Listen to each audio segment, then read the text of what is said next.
Welcome to Changing Suits. We're your hosts, Bal and Taj, discussing the latest news, views, and general life for us Western Asians. Follow us on Instagram and Facebook, changing_suits, and subscribe so you never miss an episode.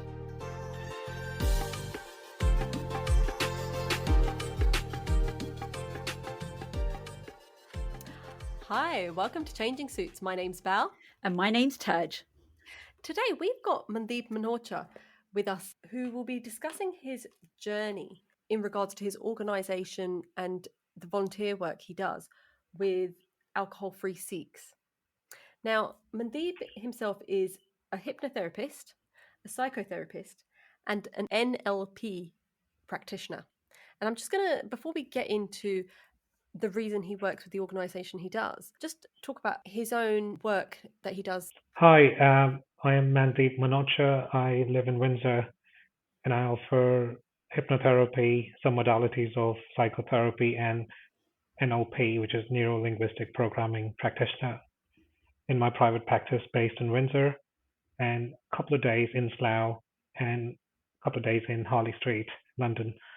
Now, going back to your question about my personal life or what inspired me to volunteer my time with Alcohol Free Sikhs, it's a very personal question, really. I have to go back in time in my life when I lived in a dysfunctional sort of family,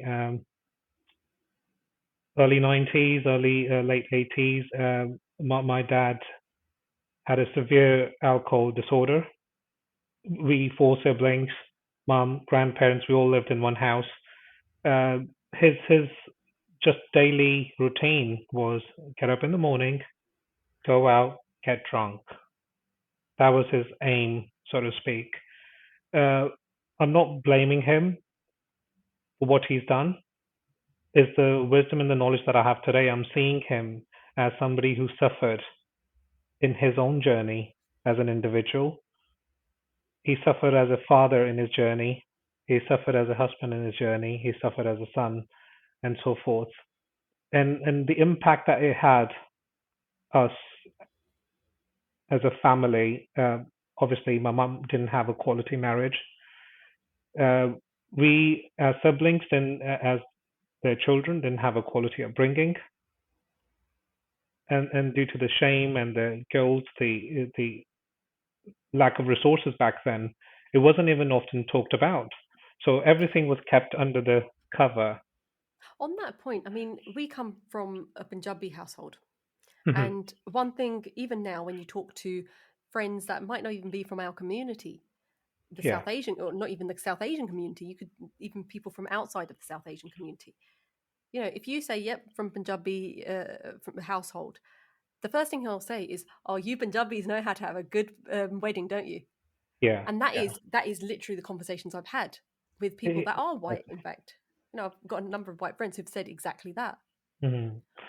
What is it from our background that has promoted and is promoting that kind of a culture? Look, in our culture, what contributes to our culture is our media, right? And media is glamorizing alcohol, substance abuse. Any songs that come out, any movie that come out has alcohol, and alcohol plays a significant part in it. Wedding celebrations are considered incomplete without alcohol being served. First thing, pals ask each other, come on, let's go for a drink, even if it's a Friday evening, or going out, having a night out, forget even marriage or any special occasion. Having a night out has to have an alcohol. But why? Why we can't have a meaningful conversation without drinking alcohol? See, that's the thing. Actually, it's not just the South Asian community. I mean, it's the community at large, isn't it? That sort of goes for. It is. It's everyone and anyone is suffering, irrespective of their gender, their community, their faith, their religion. They all are inclusive. Shall we draw this back? Because, okay, consuming alcohol we're not saying it's completely bad, because people can do it in moderation and enjoy themselves. But there's a line between an alcoholic and then just going out for a drink. So what is meant by an alcoholic? When is it too far and that needs support? There are two questions in your statement. The first one was we want people to enjoy moderate level of alcohol, whereas my standpoint is totally different in it. There is no enjoyment in consuming chemical. It's considered as chemical intake. And new emerging study says there is no safe level of drinking. Period. There is no safe level of drinking. Drinking is drinking. Back in the day, women used to drink, was it Guinness for iron? Yeah, And it was considered healthy to drink that because yeah, Guinness was very high in iron. yeah. So is is it wrong to completely drink where you're saying, or is there some I mean, benefits I to would drinking? say draw on scientific evidence Yeah. that mainstream media is not letting it out because of government revenues. Look, who's the richest in our country? People who have breweries, people who import, export alcohol. They never go bankrupt. Mm, People who drink go bankrupt. The people who make them, they never go bankrupt. Tell that's me true. a company that gone Mm, bankrupt who was producing alcohol. But then what would you say to those, going back to the fact that obviously people do, go home, have a glass of wine to unwind? I mean, we've all got stressful lives, and that is Yeah. their go to place where they can actually just relax and not worry about anything, obviously in moderation. What would you Okay. say to that? So your association with alcohol or a glass of wine is to unwind. Mm, mm, How else can you unwind? mm. Well, So exercise and more healthy yeah, ways, obviously. look at other ways, look at alternate ways how one can unwind themselves from their daily stresses. Alcohol was never there before. It's more in mainstream media. Every corner shop, every superstore has them on a front shelves. yeah. Yeah, Yeah. and it's easily accessible. You order online, purchase whatever through Get Here or any other platform, you get served alcohol through your doorstep. So the point is, what are you looking for? You're looking for a pleasurable conversation, a meaningful conversation with your loved ones, or you're trying to forget That's the your thing, isn't day. it? What, Yeah. what were you trying to unwind? But that's a really interesting one. I mean, we've spoken about this before, where we come home, we watch TV. The reason we do Mhm. it is because we want to get away from our lives. That essentially is why people Escape. read Yeah. Yeah, escapism, Mm. yeah, TV, books, alcohol. Would yeah. you would you consider that to be true in regards to that then?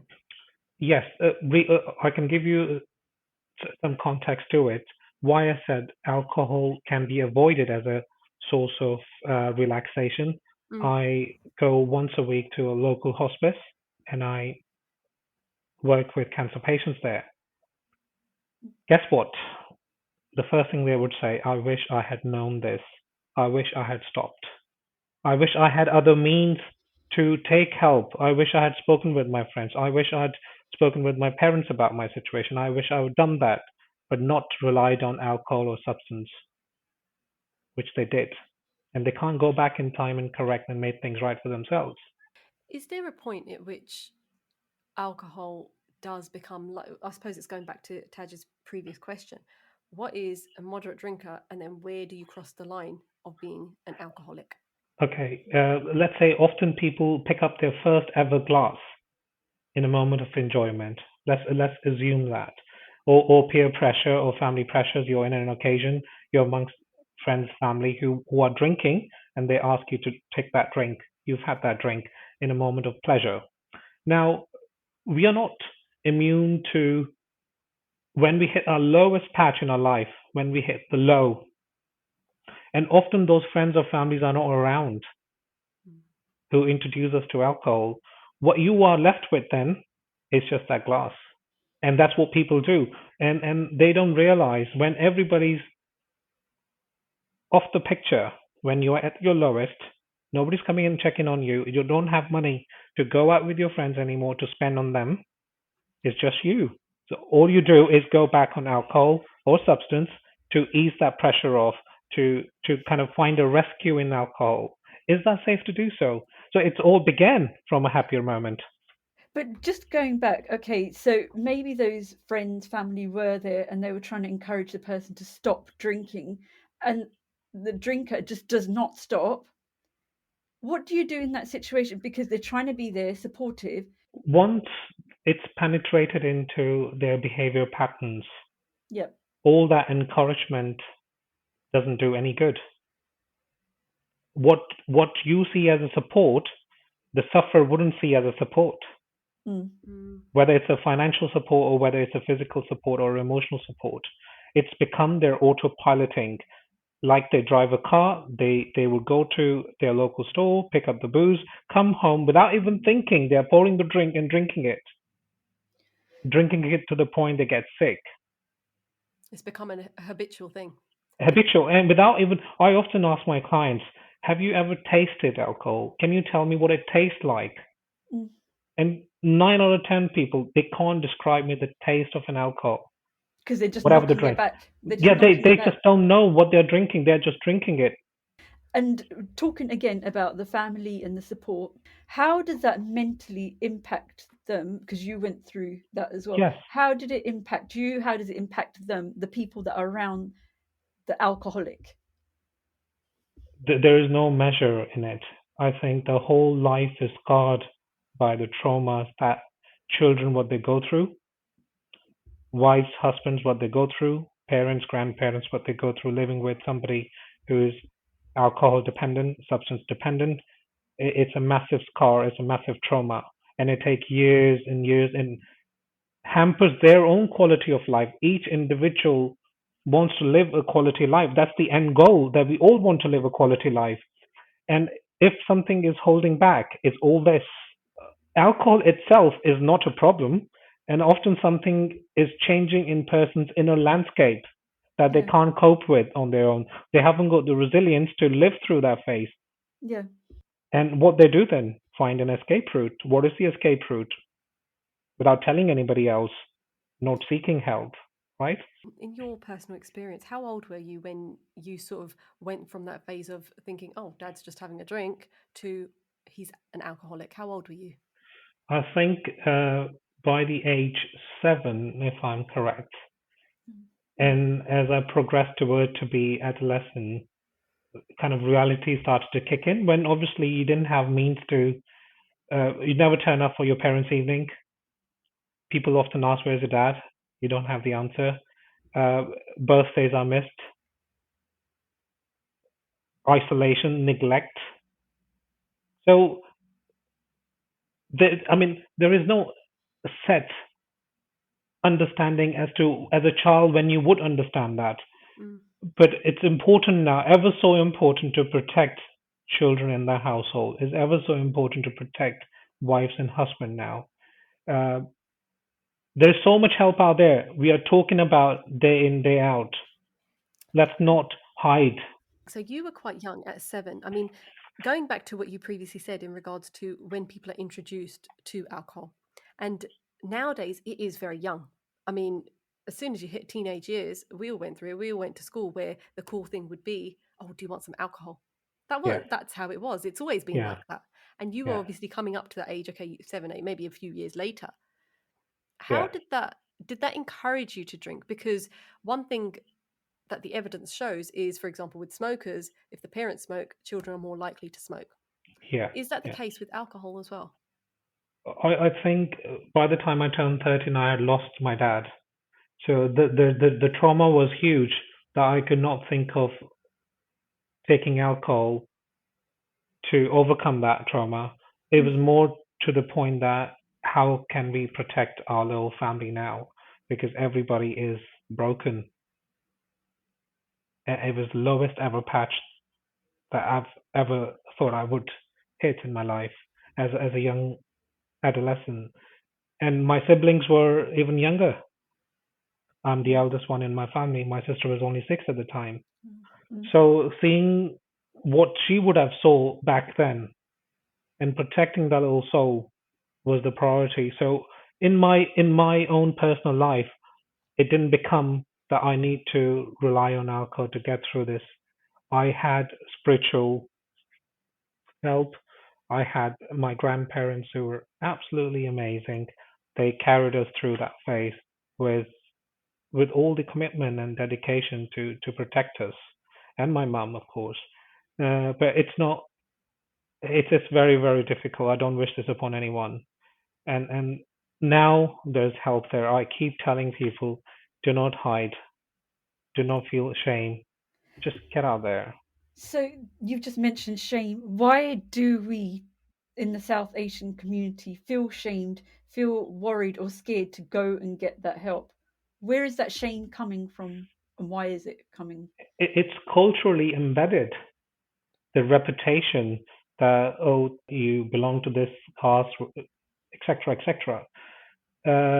You are not weak. You are not allowed to show your weakness. You become vulnerable, and it's there's no rational thinking behind it. It's often passed down generational thoughts that, hang on, if somebody gets to know, they wouldn't associate with us. So there's that social pressure that people won't socialize with us. We But won't be invited into the weddings, parties, etc., etc. But then that's really interesting you say that, because then it goes back. I mean, we're the happy occasions, and we're, our weddings are known to be for drinking. Now all of a sudden, when it's gone too far, and it sounds like that was the case with your dad, people were sort of stepping back, saying, "Actually, no, we don't want that." So Yeah, it's a round circle, and it's like, hold on, this is where it started, and now apparently it's where it's ending. Where you're not letting. It's a really strange cycle, isn't it? it is. If I was to give you some examples, I spoke with a few hotel managers regarding this ever so prevailing issues, and guess what they say? Often Asian Punjabi weddings end up in fights. Not in the families, but let's say friends who got drunk, Mm, families who got drunk, and they mm, smash up each other. Rooms were damaged, and there were huge bills to the families who invited them over. So where is this leading? The point is, we are inviting people to be part of a very important day in their life. mm, And what is it they want to achieve? Firstly, in faith, alcohol is forbidden. But now it becomes, if you don't serve alcohol, it's not up to any good. You didn't do well. Yeah.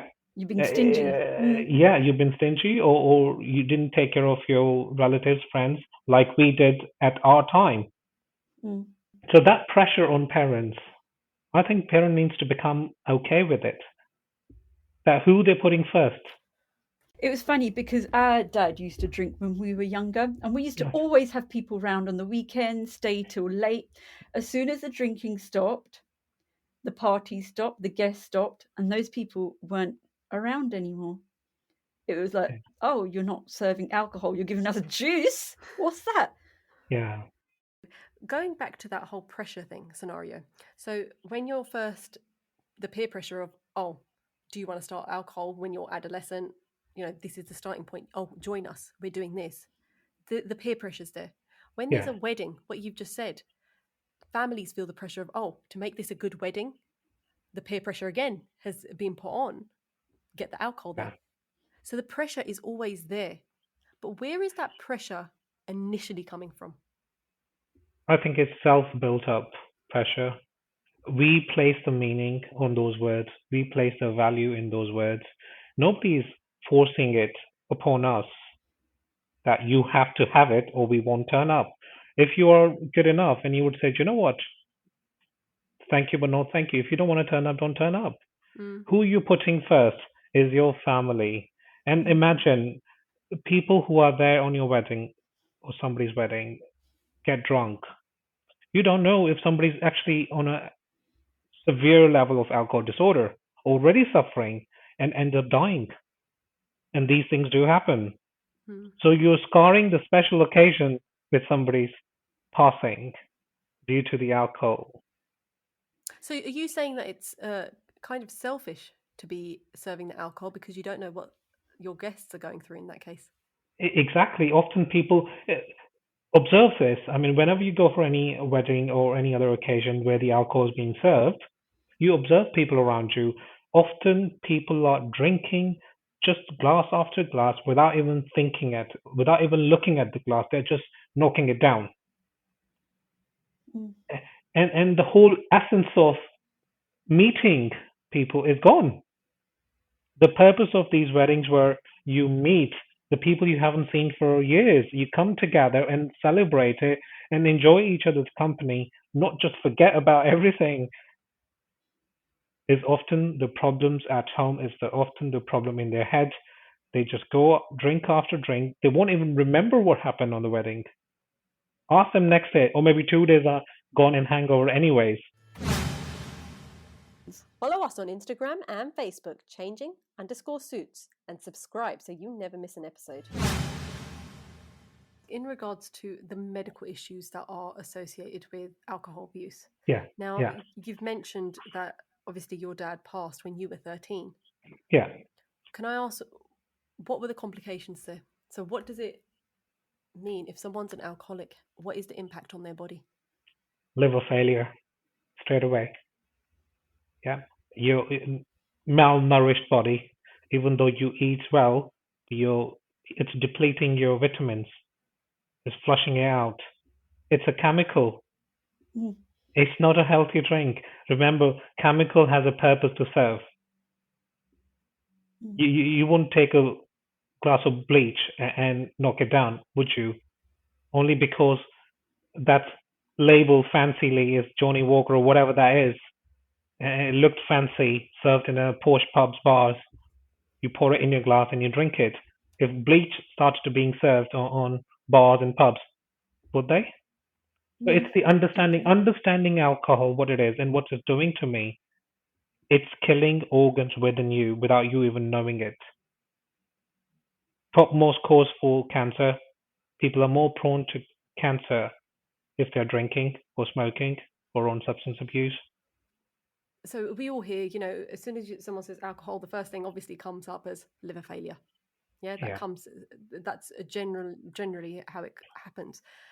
But I don't know how does it deplete the vitamins? Just so I understand a bit, because I don't understand it. You get an overview of, yes, it's liver failure, but how does it work? Okay, so how when you eat food, Mm-hmm. it got digested and stores the energy and vitamins through the digestion process. Now, if you're consuming alcohol with it, the chemical within itself will not let that food store its energy, rather flush it out. Yeah, therefore people often complain of fatigue. What is hangover then? It's played with your sleep cycle, right? So you had unrestful sleep. The next morning, some people are sick. What is it? Your digestion system telling you there's something not right. Well, how else it can explain to you what is the symptom of you not feeling well on any good day? There's a headache, there's a cramp in your stomach, or whatever that is. You often see this is a sign or symptom of not feeling good. If the alcohol intake gives you hangover, this is a symptom. It's not a good thing. It's a symptom that it's illness. It's causing an illness. Your body is not accepting it. That's a really interesting way of putting it. Because when someone says, "Oh yeah, I had a hangover," Yeah. that's a really good. I hadn't thought of it like that. How else body would tell you that Mm. I don't like this. Stop it. And 2 days, 3 days, vomiting. Who would have vomiting? Yeah. Because Yeah. again, in the media, it's portrayed like, oh, I've got a hangover, and there's a whole funny thing about it, trying to get over it. But now, the way you've explained it, it's almost like a light bulb has gone. Oh, there's a reason for a hangover. Your body's Yeah, not accepting the alcohol. That's why you're having the hangover. exactly. If your organ had a voice to tell you, Yeah. it would scream, please stop it. You're killing me. That is so interesting. That is a really going back to this whole media thing. Now Yeah. you mentioned a lot earlier of Mhm. the media portraying this as a positive thing, and Taj has just said the hangover. It's true. You always watch a film and it's always a laugh that someone's got their head down the toilet puking. I mean, Yeah. Yeah. you wouldn't normally think if someone was ill that was funny, but because it's Yeah. alcohol, this has become a funny thing. Yeah. Why is it that media portrays it as in a positive light? It's widely accepted. We Yeah. all we all want to see it as much as we don't want to see it. We all want to see it. It's funny. It creates humor or entertainment at somebody else's cost, right? If you see somebody's head down the toilet, it makes you laugh, right? Mm. Yeah. But when it happens in somebody's family, I have seen it day in, day out, dad being sick. In fact, he lost his voice. That's the first thing happened to him. He could not speak for a good week before he passed away. He lost his voice. Oh, No. really? Yeah. Why would that have been caused? Although that time it wasn't explained to us, Yeah. but he just lost it. He had nothing. Everything had packed up in him. Everything packed up in him. So my only request to people who are listening, it just makes me emotional, and please don't rely on alcohol or any other substance. Reach out for help. There's a lot of help out there. You know, we talk about the signs, it's probably going back. What are the signs that someone is slowly going towards drinking too much, becoming an alcoholic? What are those telltale signs? Okay. Often people who are suffering from low mood, depression, anxiety tend to rely on alcohol more so than anyone in normal health and a sound health. Even though it's a special occasion, wedding, birthdays, parties, etc., etc., that one person who's suffering often tend to isolate him or herself from the crowd. Yeah. Reach to the alcohol counter is the first person to reach to overcome whether it's a social anxiety, whether it's to face the community or friend circle, what's going on in your life. They are the first ones. And in your home, if you want to recognize somebody who's suffering, Mm. they'll be often isolating themselves, coming home late, Yeah. lack of financial visibility. You will see the financial resources are being depleted. I've had a client who used to come home late and come home drunk so he can have an argument with his wife because he knew there is something is not right at home. Rather than resolving what was going on, he started to put blame on the missus. Mrs. started to put blame on husband. To didn't have the courage to stand up and resolve the matter. Come home drunk, so Mrs. can't say, or I would ignore it. The impact on children I had, the oldest child went through anorexia, suffering, seeing that trend that my father and domestic violence. It Yeah. all comes hand in hand. It's a complete package of disaster. It doesn't come on its own. It comes with all these problems: domestic violence, neglect, children, malnourishment, uh, neglect in oneself. The people who are suffering, they are Mm. neglecting themselves completely, right? Parents, grandparents, there's no joy on their face. It's all dead, dead walking, Mm.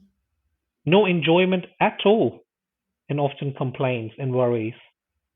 So anyone talking to you negatively, this is the first sign of somebody is not mentally well. How else would you know? If somebody has a broken limb, they would walk wobbly, or they probably have a restriction or limitation raising their arm, etc., etc. But how would you know somebody is mentally unwell? Is how they speak, what they speak, their words. Anyone talking negative, just understand it's a form of an illness.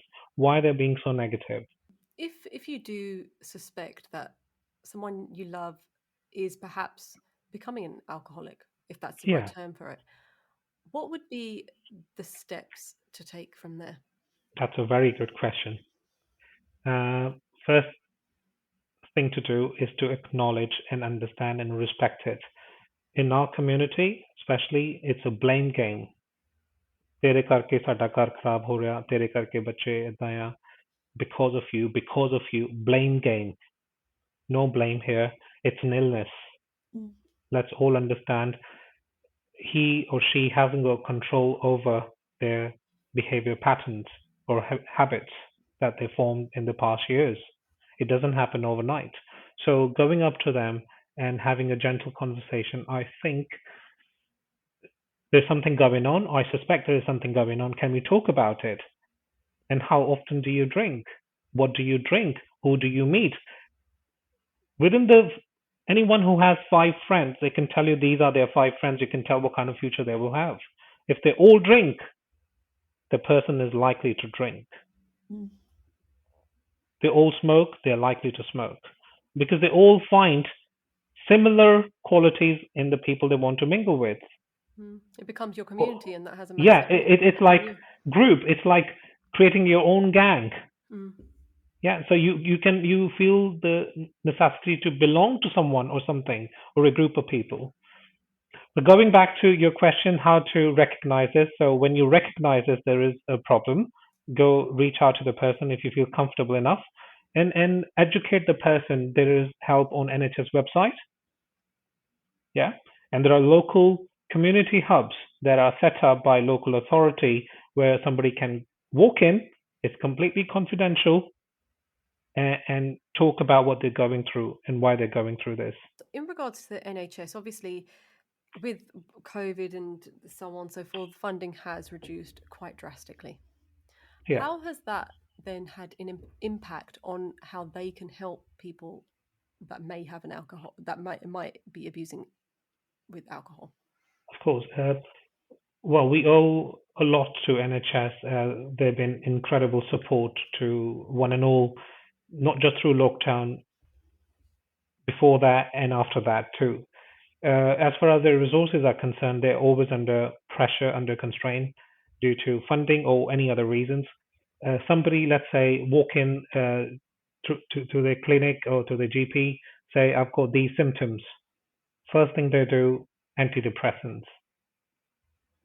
So they haven't got resources or the time to invest into somebody. Say, hang on, let's get your blood test done. If your vitamin D is low, you're likely to suffer from depression. Is the first cause of low mood and depression. Mm. Then what's going on in somebody's life? Now, when somebody says, oh, I've got low mood or depression symptoms, they haven't got the time to send them away for blood tests. Therefore, they rely on antidepressants. And antidepressants aren't changing anything except chemically altering their state of mind. But the problem is still there, the lack of vitamins, let's say, or the problem that's persisting at home. Now, the latest studies are the queue in NHS for counseling or talking therapy is somewhere between 6 months to a year. Wow. So that's already worse than somebody who's already on the graph of drinking from moderate to high or from low to moderate level. So So then they're where already going to worsen. so where do you go from there? Because this is something not only in this sort of area, but this is a problem with many medical problems. Where would someone go when they find out there is a 6 month to 1 year? 1 year is probably more likely, to be fair, with the way things are going. Where do you go next? Ring local charities, Ring Mind, Ring Dash, Ring Turning Point, Ring Resilience. So there are a lot of local authority run programs. Ring them up and find the help that's out there. Ring Alcohol Free Sikhs. So Mm. what Alcohol Free Sikhs does, we go Gurdwara to Hindu temples and bring awareness, educating. The first step is educating that this is a problem. Hello, we need to recognize this now. Yeah, it's not because of your religious background or spiritual background. It's a problem It's a cultural problem. prevailing. Yeah. Yes, and if we don't resolve it now, it'll be too late. And often the person who is suffering, I guarantee you, the whole family is suffering. How with the work that you do with Alcohol Free Sikhs, where you do go to Gurdwara and temples and mosques, how are those communities responding to you? They welcome the idea. Nobody ever done this before. Hmm. So often temples are considered to be you go for as a place of worship. You go there, have your langar, come back home, or socialize if you want to. Hmm. Yeah, we want it to be a holistic approach. You go for your mental well-being. You take the spiritual food for your thoughts, for your mind. And if anything is not sitting well within your landscape, then you have the help of professionals. You come and talk to us. So, do you provide that service of the mental health support? Of course, yes. Yep. Okay. Yeah, and there are three other preferred partners with Alcohol Free Sikh. They all come on board. We go up and down the country wherever significant events are taking place, where we reckon there's more audience going to be there, or Mm. more listeners, more viewers. We go and present ourselves. We say it's not just to Alcohol Free Sikhs. You go out and get help. That's the whole point. We want to improve everyone's contentment, the quality of life. So if you are in a temple, for example, and you've set up your table there, and obviously you're talking to people around. How quick are those that need help at approaching you? Do they actually approach you, or does it tend to be their family, or is there still a bit of embarrassment and they don't? Now, that's a great question. There's a massive gray area still. We haven't gone past our shame, our ego. Um, Therefore, people reaching out in open are far less than people picking up the phone in person, say, I've got this issue. Therefore, we are launching out a few health hubs in various different gurdwaras where, just like every weekend there's a congregation, Mm. similarly, there would be health hubs. So when people disembark from from the Gurdwara before that, there'll be banners, leaflets, or somebody to talk to. Or if they want to just grab a leaflet, read it, come back to it, and pick up the phone, that's up to them. So more they see, the more they hear us talking about it, the more they come forward and say, "Do you know what, I've got a problem." Uh, I mean, as I was telling you before, it's so relevant to have this podcast. Just before I came on this, I've had a call from somebody, as a mother, who've seen the suffering from her child, who is in late 30s, living from a broken marriage. Wife and little daughter moved away because of his drinking habits and what it brought about to the whole household: domestic violence, neglected Mm. child. Mm. Yeah. So, and mother quality is gone, right? The Yeah. quality of relationship is gone.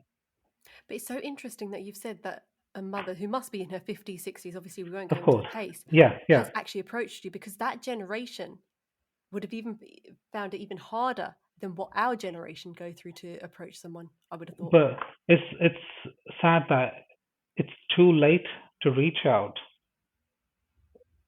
You don't need to exhaust all your resources and time to reach out. The moment somebody realizes that there is a problem, pick up the phone. That's the best time. Hmm. And if it's too late already, the damage is done. Now what we are doing is repairing the damage. Mm. Yeah. Rather than giving them the tools and resources while they are going through this challenge to live the best they can, or perhaps contain the damage. And how would you go about repairing the damage, and what would be the steps? I think the first step, and it's imperative that person who is suffering needs to recognize that I'm suffering Yeah. and wants that help. And how likely is that to happen? That's that's not likely. I agree with you. Uh, but again, like the first question you said, about how to reach or approach the person who you suspect is suffering, and then encouraging them to take that help. So the environment at home, there is a pyramid of our belief system. So at the bottom of our personality, there is a pyramid. So at the bottom of the pyramid is the environment, what shapes us. Mm. Yeah. And above environment is the behavior. So if my environment is healthy, my behavior can be contained if I'm divulging into unhealthy behaviors or habits, right? If my environment isn't healthy or isn't there or supportive enough, I've already lost the behavior cycle. And just above there is the skills and capabilities.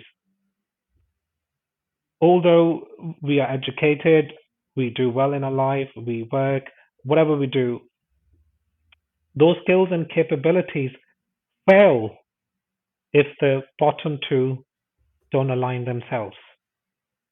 All those resources are just there, but not put to use.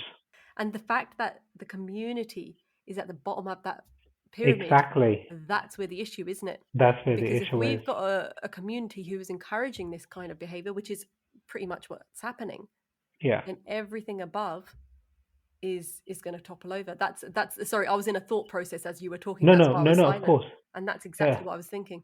And guess what? What's above all that is your belief system and values set.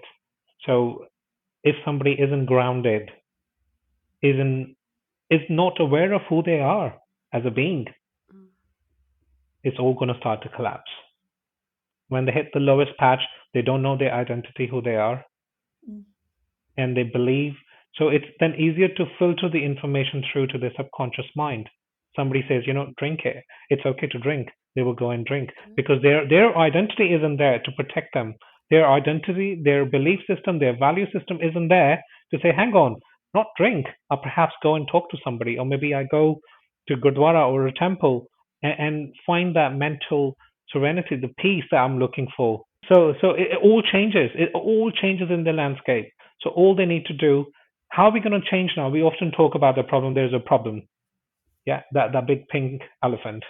Mm. Now, what's the solution to it? How are we going to change the environment? Platform like yourselves. I'm grateful that you've thought of this as a subject that we can talk about and do it more often. Bring different speakers, bring ladies, men from all walks of life, and ask them Mm. to come on, Yeah. especially the women who have suffered, who are still suffering. Quite a lot of the times when we think of alcoholics, we think men, but that is not true because women do drink as well. Yeah, Um, and for the South Asian community, we think only men drink. That is not true. I agree with Do, you. do you have women that ask for support as well? And is it different kinds of situations they go through?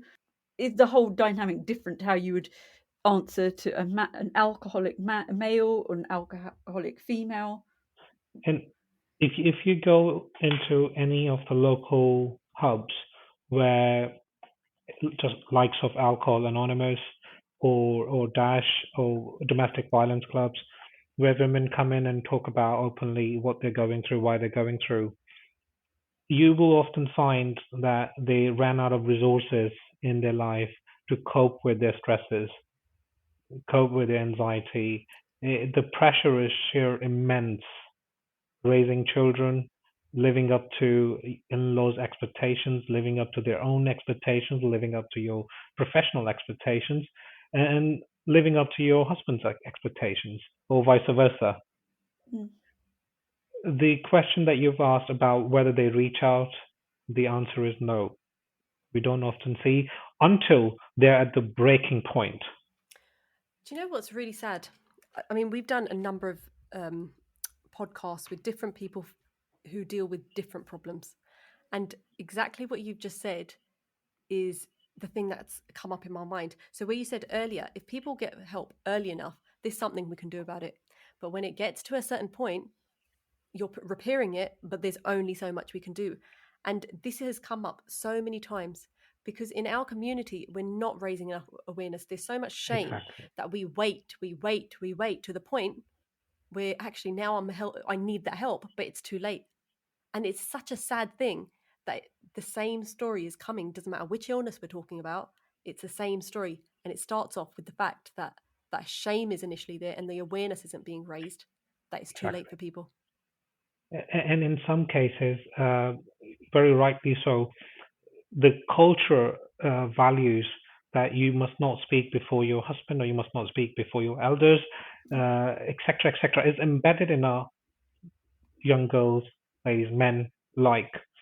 So now, let's say they are in that situation where their husband or wife is drinking, they are not likely to talk about it, not to even them feeling because all that belief system is ringing at the back.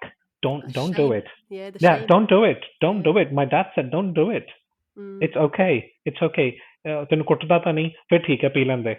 Oh, Are God, you waiting? is it too bad? Are you Telephone. waiting? Are Yeah. you waiting for somebody to harm you physically to raise that alarm bell? No.